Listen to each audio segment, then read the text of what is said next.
21년 동안 얼어붙은 도시에서 하루하루를 버티던 한 여인이 있었습니다. 50의 나이, 홀로 된 몸, 끝없는 눈.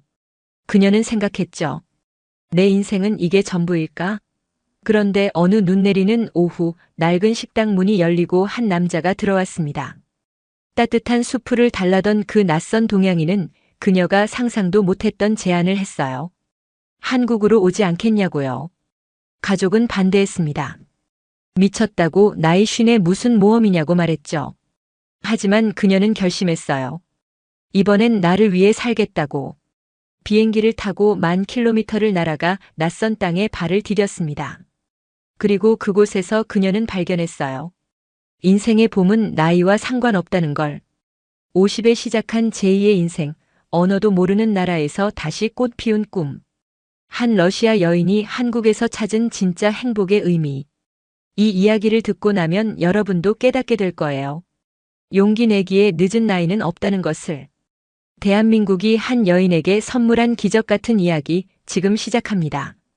이 영상이 궁금하시다면 구독과 좋아요 부탁드려요. 알림 설정까지 해두시면 더 감동적인 이야기들을 놓치지 않으실 수 있습니다. 댓글로 여러분의 생각도 나눠주세요. 러시아 상트페테르부르크에는 21년째 살고 있었습니다. 이리나는 그 긴 세월 동안 작은 식당 라스카를 혼자 운영하며 하루하루를 버텨왔어요.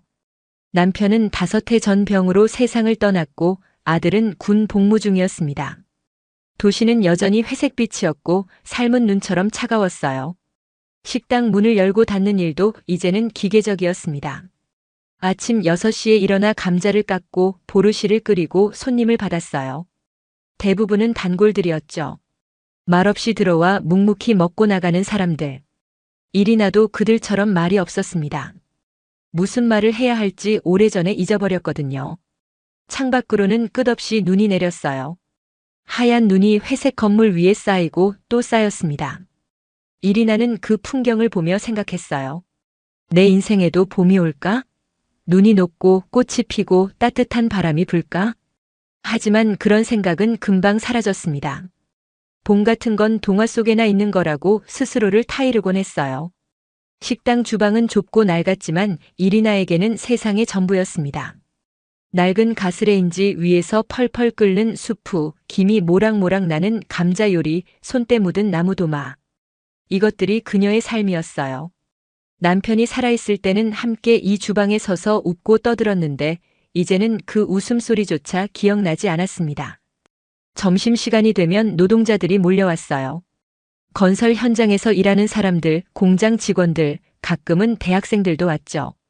그들은 배고픈 눈으로 메뉴판을 보며 가장 싼 음식을 주문했습니다. 이리나는 그들에게 조금씩 더 퍼주곤 했어요. 자신도 배고픈 시절을 알았으니까요. 저녁이 되면 식당은 더 조용해졌습니다. 몇몇 손님이 남아 보드카를 마시며 중얼거렸지만 이리나는 듣지 않았어요. 귀를 닫고 마음을 닫고 그저 설거지를 했죠. 접시를 씻으며 그녀는 자신의 손을 보았습니다. 주름지고 거칠어진 손. 한때는 피아노를 치던 손이었는데 이제는 감자만 깎는 손이 되어버렸어요. 가끔 단골 할머니가 물었습니다. 재혼은 안 하느냐고. 이리나는 고개를 저었어요. 사랑 같은 건 이제 필요 없다고, 그냥 이렇게 사는 게 편하다고 대답했죠. 하지만 밤이 되어 혼자 집으로 돌아갈 때면 그 말이 거짓이라는 걸 알았습니다. 외로웠어요. 너무나 외로웠죠. 밤이 깊어지면 이리나는 작은 아파트로 돌아갔어요. 혼자 사는 집은 늘 춥고 조용했습니다. 난로를 켜고 차를 마시며 그녀는 창밖을 바라보았죠. 눈은 여전히 내리고 있었어요. 끝없이 지치지도 않고. 어느 날 밤 이리나는 오래된 사진첩을 꺼냈습니다. 남편과 찍은 사진, 어린 아들의 사진, 그리고 젊은 시절 자신의 모습. 사진 속 그녀는 웃고 있었어요. 지금은 도저히 지을 수 없는 그런 환한 미소를. 남편과 함께 네바 강변을 걷던 날, 아들이 첫걸음을 뗐던 날, 음악 학교를 졸업하던 날. 모든 게 까마득한 옛날 같았습니다. 이리나는 사진첩을 덮으며 중얼거렸습니다. 이제 그런 날은 돌아오지 않을 거라고. 49의 나이에 새로운 시작 같은 건 없다고. 그저 하루하루 버티며 사는 것, 그게 자신의 운명이라고 믿었어요. 하지만 운명은 예고 없이 찾아온다고 했던가요? 이리나는 몰랐어요. 바로 다음 날 낡은 식당 문을 열고 들어올 그 사람이 자신의 인생을 완전히 바꿔놓을 거라는 걸. 20일 동안 얼어붙었던 마음에 첫 번째 금이 가려 한다는 걸. 봄이 오지 않을 거라 믿었던 그녀의 겨울에 마침내 따뜻한 바람이 불어오려 한다는 걸. 그날 밤 이리나는 잠들기 전 마지막으로 창밖을 바라보았어요. 눈은 여전히 내리고 있었습니다. 하지만 어딘가에서 아주 멀리서 봄을 알리는 새소리가 들리는 것 같았어요. 착각이겠지만 그날 밤만큼은 그 착각이 따뜻했습니다. 그리고 그 착각은 곧 현실이 될 예정이었죠. 그날도 눈이 내리던 오후였습니다. 오후 2시쯤이었을까요? 점심시간이 끝나고 식당이 한산해질 무렵이었어요. 이리나는 주방에서 내일 쓸 재료를 손질하고 있었죠. 감자 껍질을 벗기는 소리, 칼이 도마에 닿는 소리만이 조용한 식당에 울렸습니다. 그때 낡은 문이 삐걱거리며 열렸어요. 이리나는 고개를 들었습니다. 문간에 한 남자가 서 있었어요. 눈을 털어내며 조심스럽게 안을 둘러보는 모습이 영락없는 외국인이었죠. 키는 중간 정도였고 검은색 패딩 점퍼를 입고 있었습니다. 안경 너머로 보이는 눈빛이 온화했어요. 남자가 서툰 러시아어로 물었습니다. 여기 따뜻한 수프가 있냐고. 발음은 엉망이었지만 진심이 묻어났어요. 이리나는 고개를 끄덕이며 자리를 안내했죠. 남자는 공손하게 인사하며 창가 자리에 앉았습니다. 보르시를 끓이면서 이리나는 슬쩍 그를 관찰했어요. 대부분의 외국인 관광객들은 화려한 레스토랑을 찾는데 이런 허름한 동네 식당까지 찾아오는 경우는 드물었거든요. 남자는 배낭에서 작은 노트를 꺼내 뭔가를 적고 있었습니다. 가끔 창밖을 보며 미소를 짓기도 했어요. 수프를 내오자 남자는 두 손으로 그릇을 받으며 감사하다고 말했습니다. 한국어로 감사합니다라고 먼저 말하고 그 다음 러시아어로 스파시바라고 덧붙였어요. 이리나는 작게 미소 지었죠. 예의 바른 사람이구나 싶었습니다. 남자는 천천히 수프를 먹었어요. 한 숟가락 뜨고 잠시 멈추고 또 한 숟가락 뜨는 식이었죠. 마치 음식의 맛을 하나하나 음미하는 것 같았습니다. 대부분의 손님들은 빨리 먹고 나가기 바빴는데 이 남자는 달랐어요. 시간이 멈춘 것처럼 천천히 조용히 식사했습니다. 다 먹고 나서 남자가 이리나를 불렀어요. 음식이 정말 맛있었다고 마치 고향 음식 같았다고 말했죠. 이리나는 고맙다고 짧게 대답했습니다. 그런데 남자가 물었어요. 여기 주인이냐고. 이리나가 그렇다고 하자 남자는 존경스럽다는 표정을 지었습니다. 그의 이름은 정민이었어요. 한국의 식품회사에서 일하는 중년 남성이라고 소개했죠. 러시아에 출장을 왔는데 대형 호텔 음식보다 이런 작은 식당 음식이 더 그립다고 했습니다. 이리나는 그의 정중한 태도가 낯설면서도 편안했어요. 다음 날 정민은 또 왔습니다. 같은 시간 같은 자리에 앉아서 수프를 주문했어요. 이번에는 검은 빵도 함께 달라고 했죠. 이리나는 특별히 버터를 더 발라서 내줬습니다. 정민은 감사하다며 활짝 웃었어요. 그 미소가 이상하게 따뜻했습니다. 사흘째 되는 날 정민은 용기를 내서 물었어요. 여기서 일한 지 얼마나 됐냐고. 이리나는 잠시 망설이다가 대답했습니다. 21년 됐다고. 남편과 함께 시작했는데 지금은 혼자 한다고. 정민은 고개를 끄덕이며 경청했어요. 아무 말도 하지 않았지만 그의 눈빛에는 이해와 공감이 담겨 있었죠. 나흘째 정민은 한국 사진을 보여줬습니다. 서울의 거리, 한강, 남산타워 사진이었어요. 이리나는 사진을 보며 감탄했죠. 깨끗하고 밝은 도시였습니다. 정민이 말했어요. 언젠가 한국에 오면 자신이 안내해주고 싶다고. 이리나는 웃으며 그저 꿈 같은 이야기라고 넘겼습니다. 일주일이 지나자 정민과 이리나는 자연스럽게 대화를 나누게 됐어요. 정민은 가족 이야기를 했습니다. 부모님은 시골에 계시고 자신은 서울에서 혼자 산다고. 결혼은 안 했냐는 이리나의 질문에 정민은 쓸쓸하게 웃으며 대답했어요.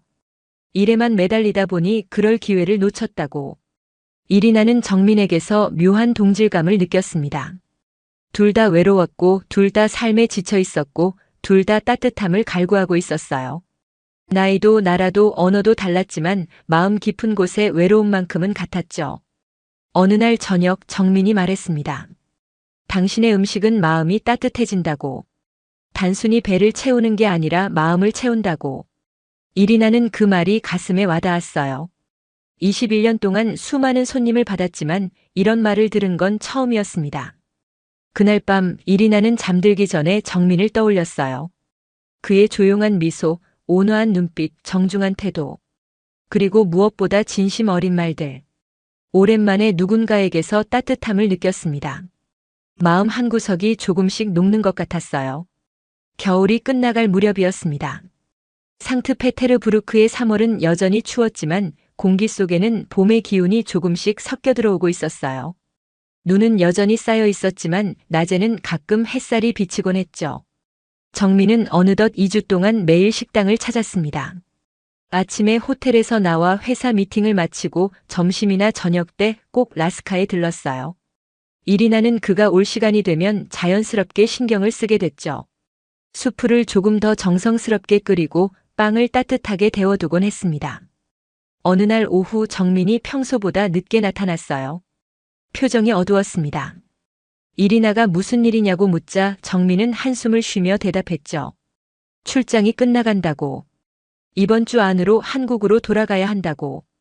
이리나의 가슴이 덜컥 내려앉았습니다. 그날 저녁 정민은 평소보다 오래 머물렀어요.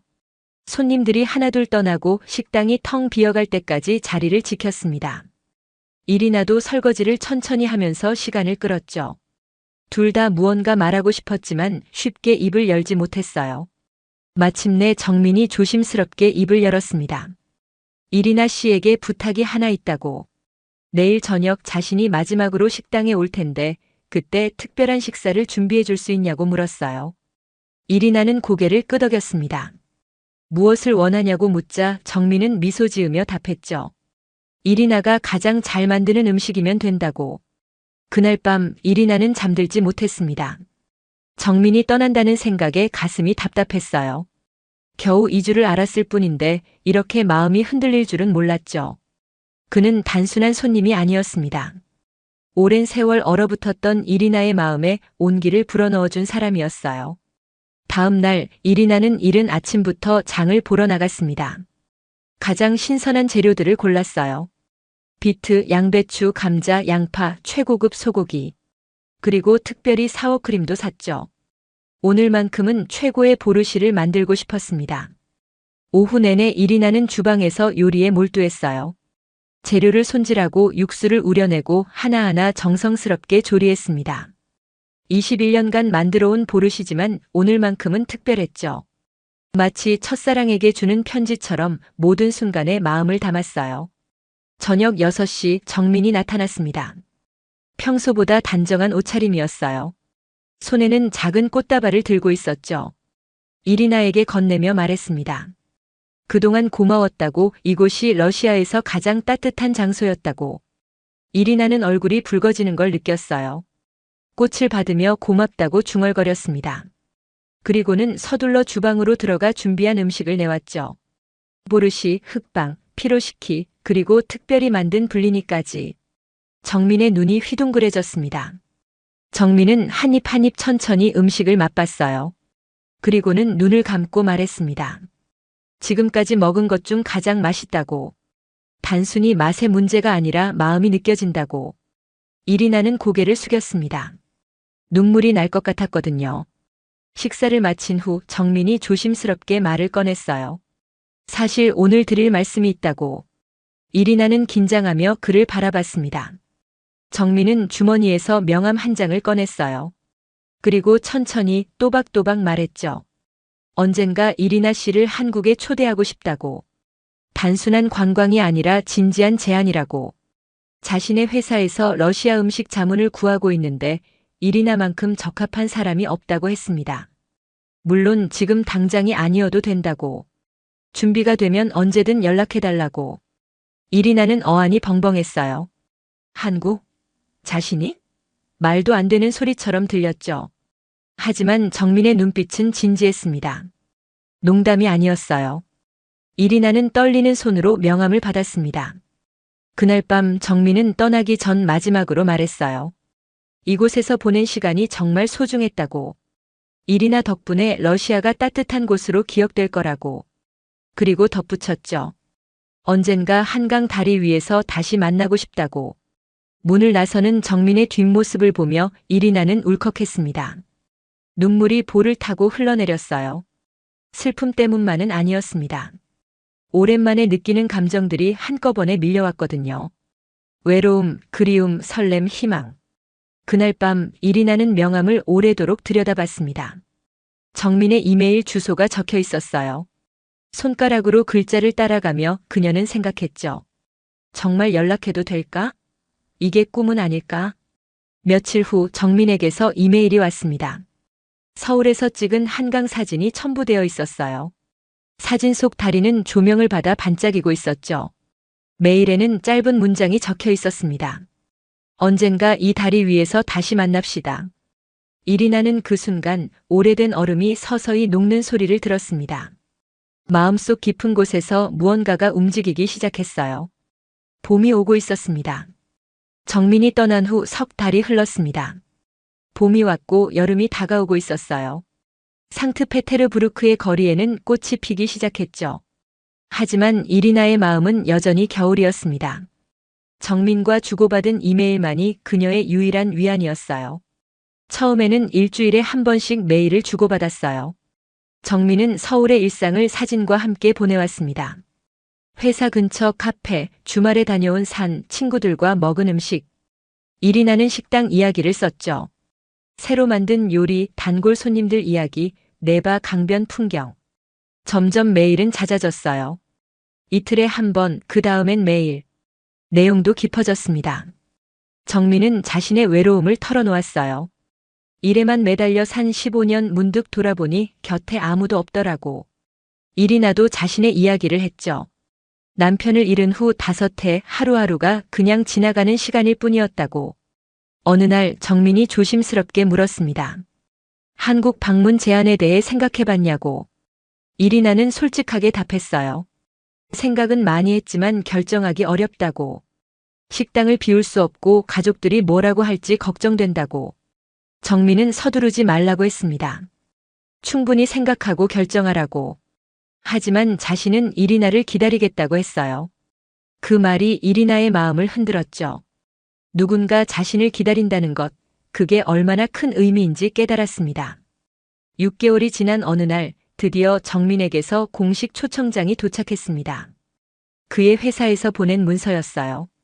러시아 음식 자문 계약서와 항공권, 숙소 정보까지 포함되어 있었죠. 3개월 단기 계약이었지만 연장 가능하다고 적혀 있었습니다. 이리나는 초청장을 들고 한참을 멍하니 앉아 있었어요. 이게 현실이구나 싶었습니다. 정민의 제안이 진짜였고 지금 자신에게 선택의 기회가 주어진 거예요. 가슴이 두근거렸습니다. 두려움과 설렘이 동시에 밀려왔죠.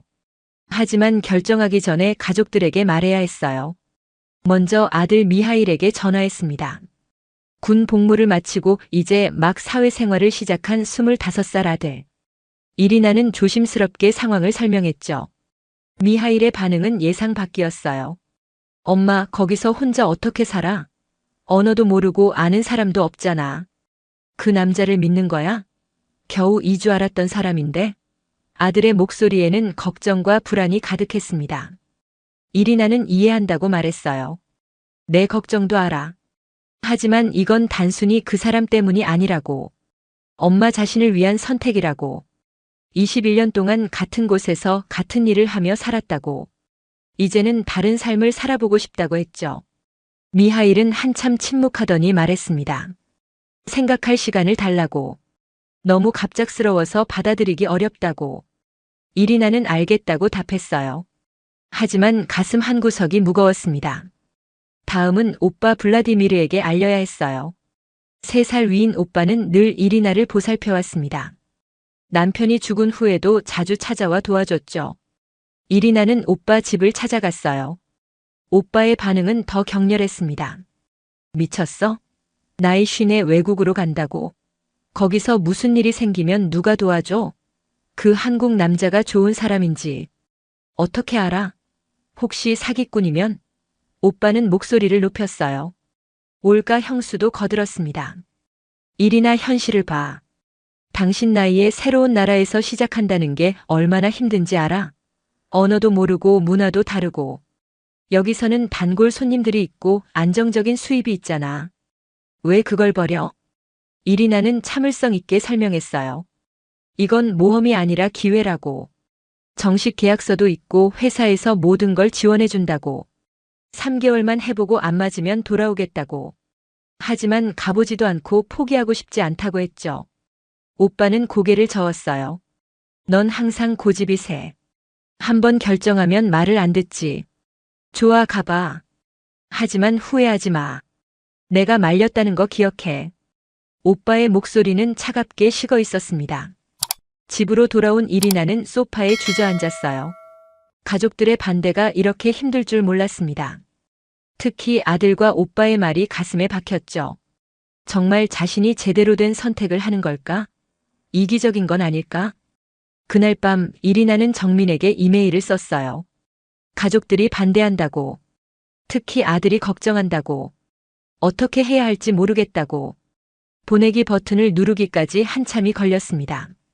다음 날 아침 정민의 답장이 와 있었어요. 내용은 간단했지만 진심이 담겨 있었죠. 가족의 반대를 이해한다고. 자신도 부모님께 말씀드렸을 때 비슷한 반응을 받았다고. 하지만 결국 결정은 이리나의 몫이라고 했습니다. 정민은 이렇게 썼어요. 이건 사랑 때문에 가는 게 아닙니다. 이리나 씨의 인생을 위한 선택이에요. 당신은 21년 동안 충분히 헌신했어요. 가족을 위해, 식당을 위해. 이제는 당신 자신을 위한 시간을 가져도 됩니다. 제가 약속할게요. 당신이 후회하지 않도록 최선을 다하겠습니다. 이리나는 그 메일을 읽고 또 읽었어요. 눈물이 났습니다.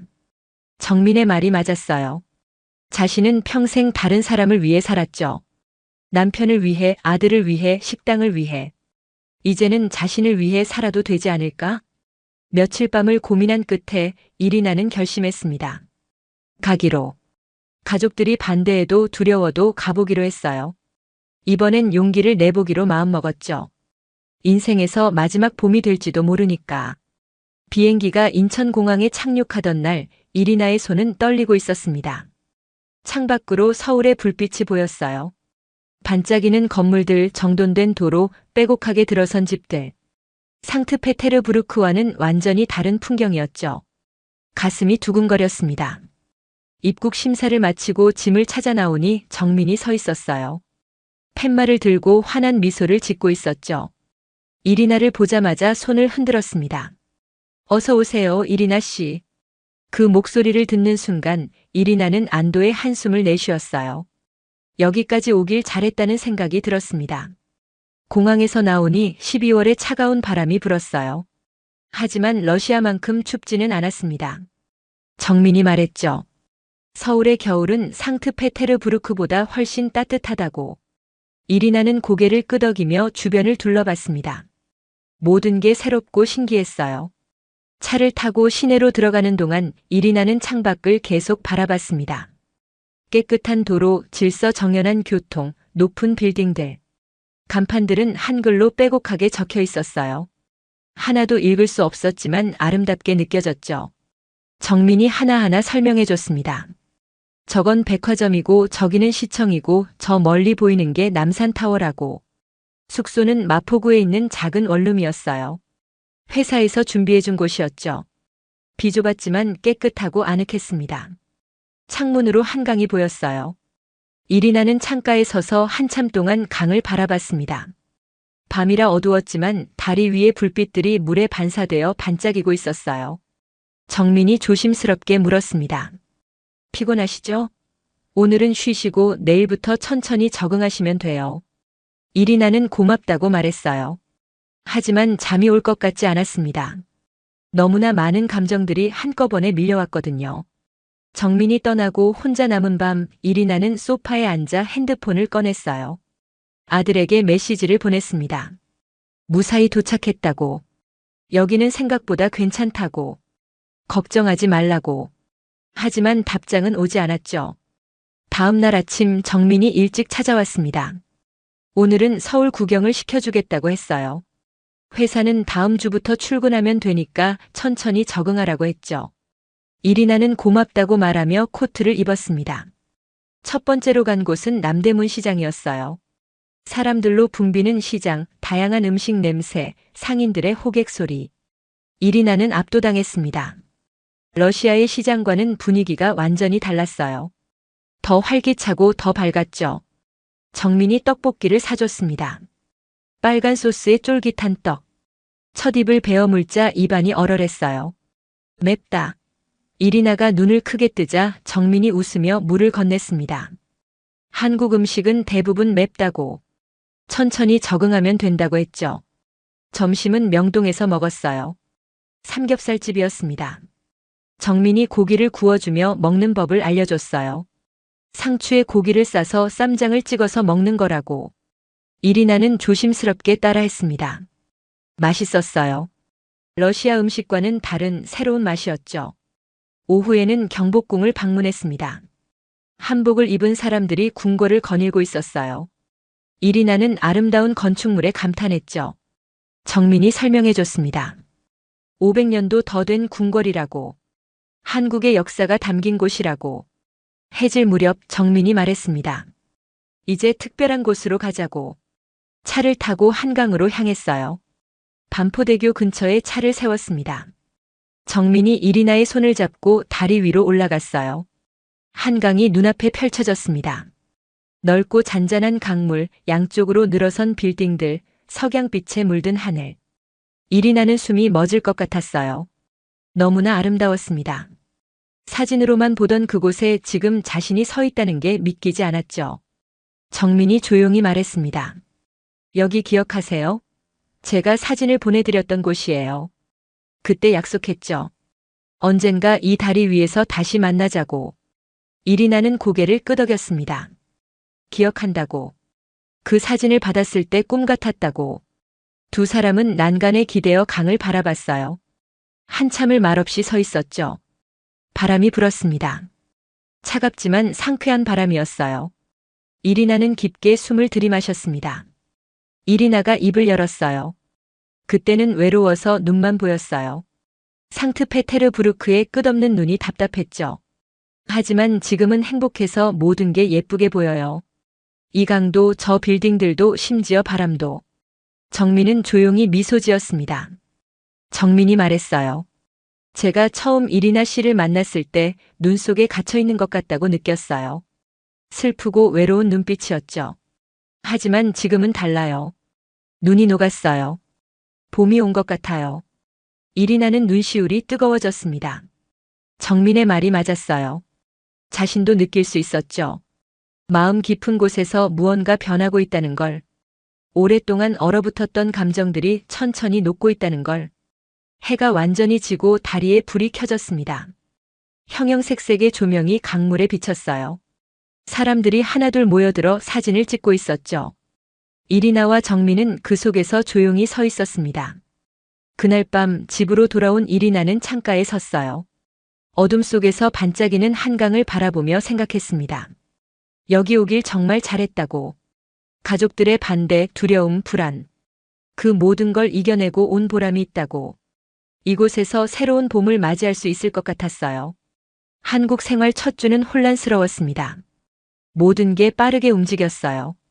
사람들은 급하게 걸었고 지하철은 몇 분 간격으로 왔고 식당에서는 주문하자마자 음식이 나왔죠. 상트페테르부르크의 느린 리듬에 익숙했던 이리나는 적응하기 힘들었습니다. 언어도 문제였어요. 한글은 하나도 읽을 수 없었고 사람들이 하는 말도 알아듣지 못했죠. 편의점에서 물 하나 사는 것도 긴장됐습니다.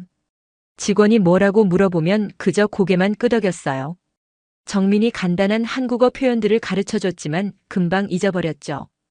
회사 출근 첫날은 더 긴장됐습니다. 정민의 회사는 강남에 있는 중견식품 회사였어요. 이리나는 러시아 음식 연구팀의 자문으로 일하게 됐죠. 팀원들은 모두 젊었습니다. 20대 후반에서 30대 초반. 이리나보다 20살도 더 어린 사람들이었어요. 팀장 김수진이 반갑게 맞아줬습니다. 반가워요, 이리나 씨. 많이 기대하고 있었어요.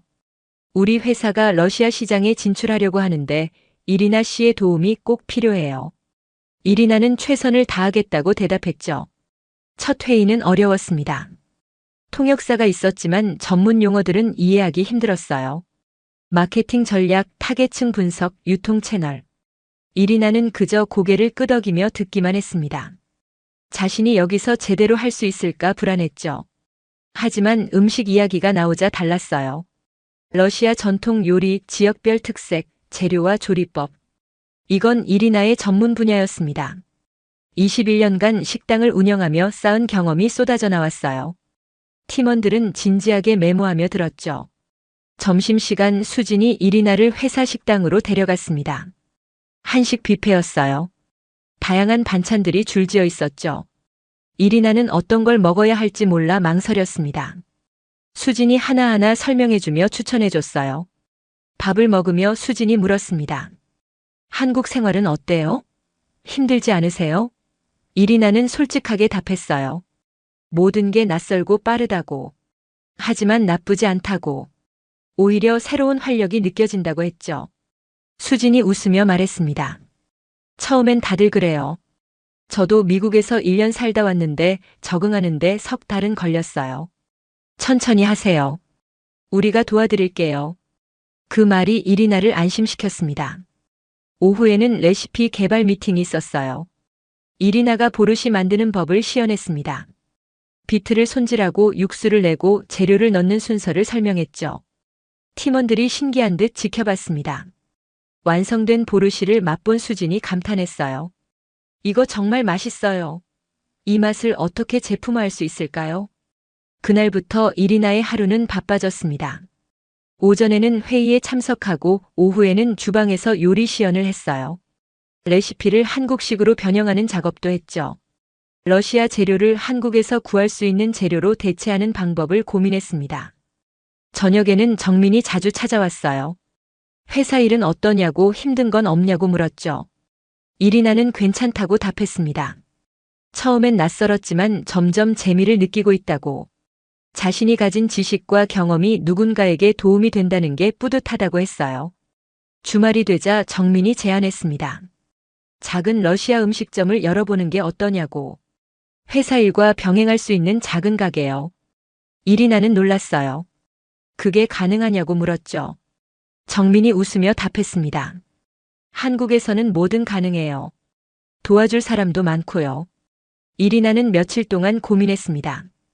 또 다른 식당을 운영한다. 상트페테르부르크에서 21년 동안 했던 그 일을. 하지만 생각해보니 달랐어요. 러시아에서는 생존을 위해 했다면 여기서는 선택할 수 있었으니까요. 석 달 후 홍대 근처에 작은 가게를 열었습니다. 이름은 라스카. 상트페테르부르크에 있던 식당과 같은 이름이었어요. 12평 남짓한 작은 공간이었지만 아늑했습니다. 정민이 인테리어를 도와줬고 수진이 SNS 홍보를 맡아줬어요. 오픈 첫날 손님이 몰려왔습니다. 대부분 젊은 한국 사람들이었어요.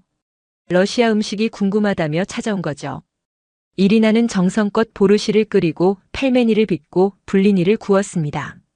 손님들의 반응은 뜨거웠어요. 맛있다는 말이 연신 나왔죠. 어떤 손님은 모스크바 여행 때 먹었던 맛이라며 반가워했습니다. 또 어떤 손님은 처음 먹어보는데 신기하고 맛있다고 했어요. 이리나는 뿌듯했습니다. 정민은 매일 저녁 가게에 들렀어요. 손님들을 응대하고 설거지를 돕고 재료를 주문했죠. 두 사람은 말이 필요 없었습니다. 눈빛만 봐도 무엇이 필요한지 알 수 있었어요. 마치 오래전부터 함께 일해온 것처럼 자연스러웠죠. 어느 날 저녁 문을 닫고 정리하는데 한국 손님이 물었습니다. 두 분 부부세요? 이리나와 정민은 동시에 서로를 바라봤어요. 잠시 침묵이 흘렀죠. 정민이 조심스럽게 답했습니다. 아니요, 음식으로 연결된 친구입니다. 손님이 나간 후 이리나가 정민에게 물었어요. 우리가 뭘까요? 정민은 잠시 생각하더니 말했습니다. 저도 잘 모르겠어요. 하지만 이게 좋아요. 이름을 붙이지 않아도 그냥 이렇게 함께 있는 것만으로 충분해요.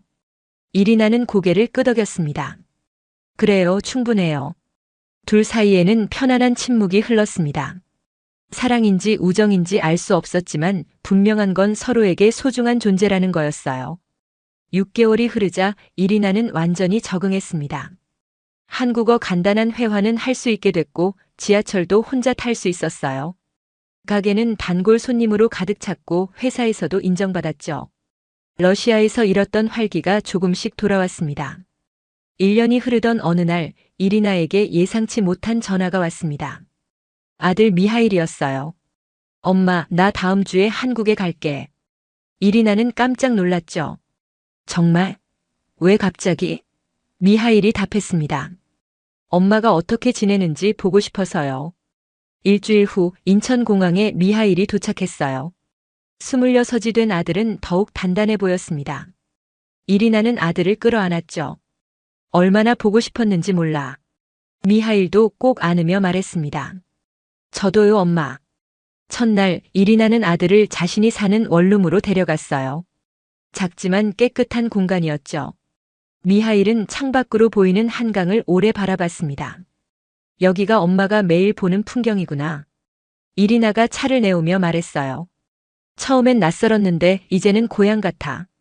저녁에는 라스카로 갔습니다. 미하일은 작은 가게를 둘러보며 감탄했어요. 엄마가 여기를 혼자 꾸렸어요? 이리나가 웃으며 답했죠. 혼자는 아니야. 정민 씨가 많이 도와줬어. 그때 마침 정민이 문을 열고 들어왔습니다. 정민과 미하일이 처음 마주쳤어요. 두 사람은 잠시 서로를 바라봤죠. 정민이 먼저 손을 내밀었습니다. 미하일 씨죠? 어머니께 많이 들었어요. 미하일도 악수하며 답했습니다. 저도요. 어머니를 도와주셔서 감사합니다. 저녁 식사 동안 세 사람은 대화를 나눴어요.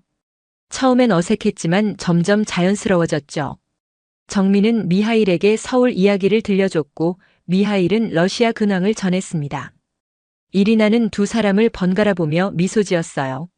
미하일이 물었습니다. 어머니, 여기서 행복하세요? 이리나는 잠시 망설이다 고개를 끄덕였어요.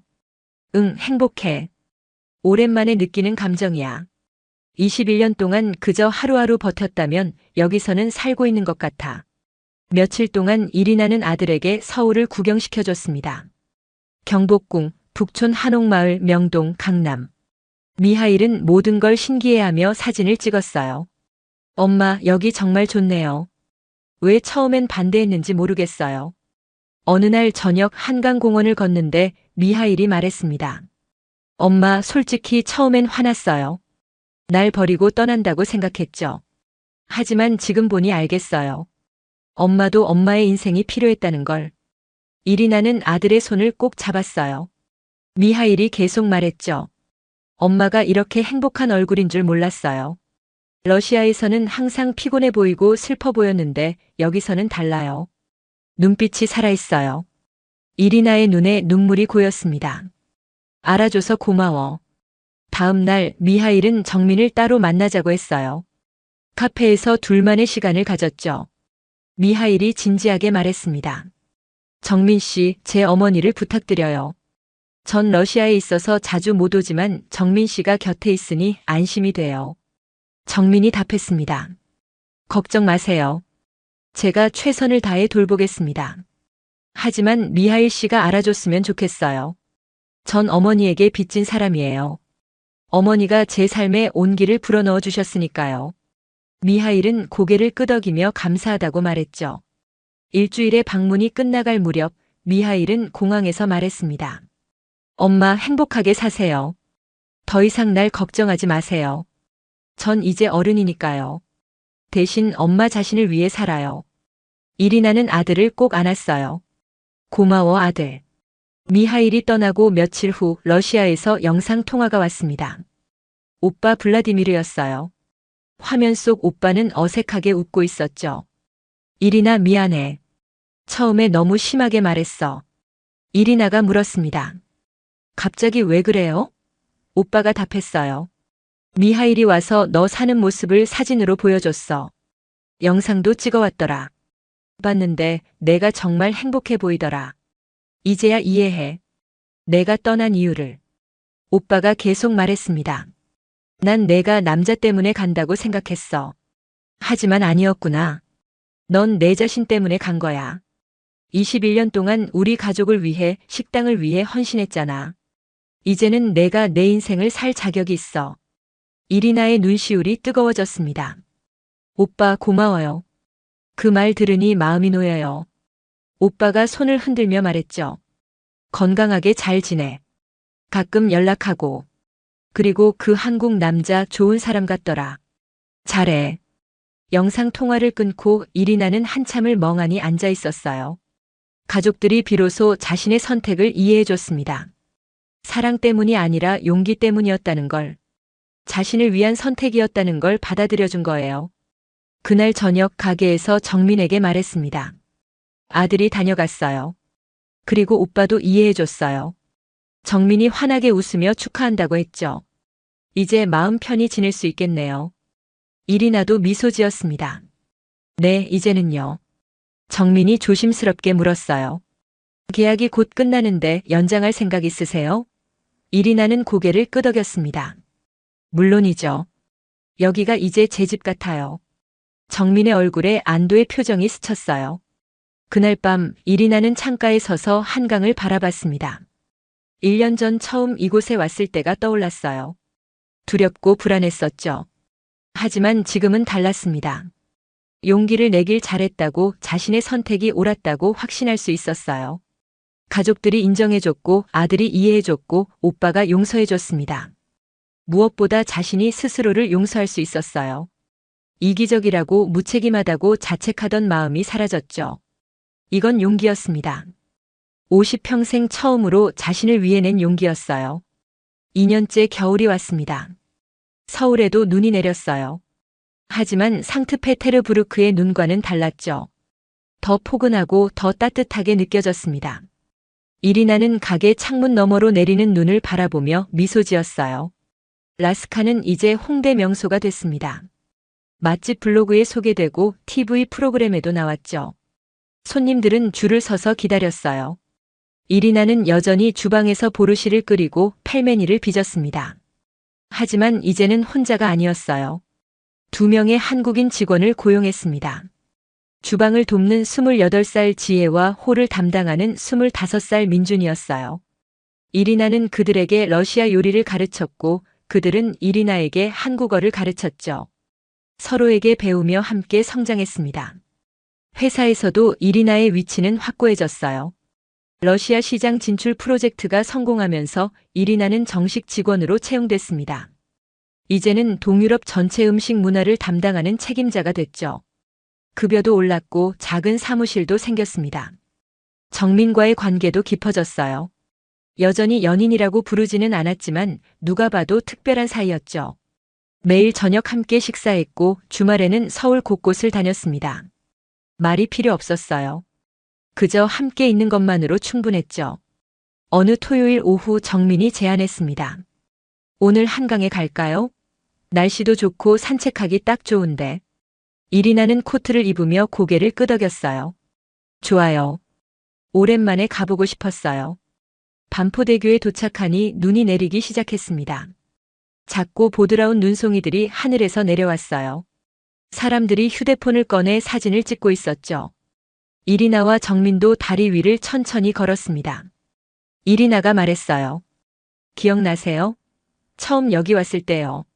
정민이 미소 지으며 답했습니다. 물론이죠. 2년 전 12월이었어요. 이리나 씨가 처음 한국에 온 날. 이리나가 고개를 끄덕였죠. 그때가 엊그제 같은데 벌써 2년이네요. 두 사람은 난간에 기대어 강을 바라봤어요. 눈은 계속 내리고 있었습니다. 강물 위로 떨어진 눈송이들이 순식간에 녹아 사라졌죠. 이리나가 조용히 말했습니다. 그때는 외로워서 눈이 보였어요. 상트페테르부르크에서 21년 동안 본 눈은 차갑고 무거웠죠. 이리나가 계속 말했어요.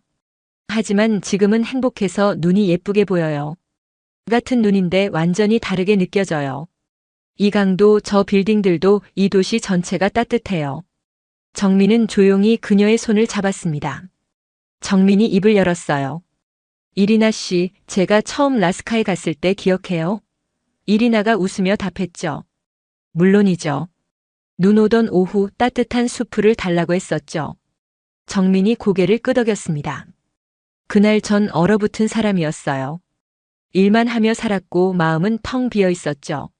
정민이 계속 말했습니다. 그런데 이리나 씨의 음식을 먹으며 느꼈어요. 이건 단순한 음식이 아니라 마음이라는 걸. 그날부터 매일 그 식당에 갔죠. 음식 때문이 아니라 이리나 씨 때문이었어요. 이리나의 볼이 붉어졌습니다. 이리나가 말했어요. 저도 그랬어요. 정민 씨가 올 시간만 기다렸죠. 그 온화한 미소, 정중한 태도, 진심 어린 감사. 오랜만에 누군가에게서 따뜻함을 느꼈어요. 얼어붙었던 제 마음이 조금씩 녹기 시작했죠. 잠시 침묵이 흘렀습니다. 눈은 여전히 내리고 있었어요. 두 사람은 손을 맞잡고 서 있었죠. 정민이 조심스럽게 물었습니다. 이리나 씨, 우리 이제 이름을 붙여도 될까요? 이 관계에? 이리나는 정민을 바라봤어요. 그의 눈빛에는 진심이 담겨 있었습니다. 이리나가 천천히 말했죠. 꼭 이름이 필요할까요? 전 지금 이대로가 좋은데. 우리는 우리만의 관계를 만들어가고 있잖아요. 정민이 미소 지었습니다. 그래요, 맞아요. 우리만의 방식으로. 서두르지 말고 천천히. 이리나도 웃으며 고개를 끄덕였어요. 네, 천천히. 우리에겐 시간이 있으니까요. 눈이 점점 더 많이 내렸습니다. 다리 위는 하얗게 쌓이기 시작했어요. 사람들은 하나둘 떠나갔지만 이리나와 정민은 그 자리에 남아 있었죠. 춥지 않았습니다. 서로의 온기가 느껴졌거든요. 이리나가 하늘을 올려다보며 말했어요. 이제 알겠어요. 봄은 계절이 아니라 마음이라는 걸. 눈이 내려도 추워도 마음이 따뜻하면 그게 봄이에요. 정민이 그녀를 바라보며 말했습니다. 그럼 지금 우리에게는 봄이네요. 두 사람은 눈 속에서 조용히 미소 지었습니다. 멀리서 한강의 불빛이 반짝였어요.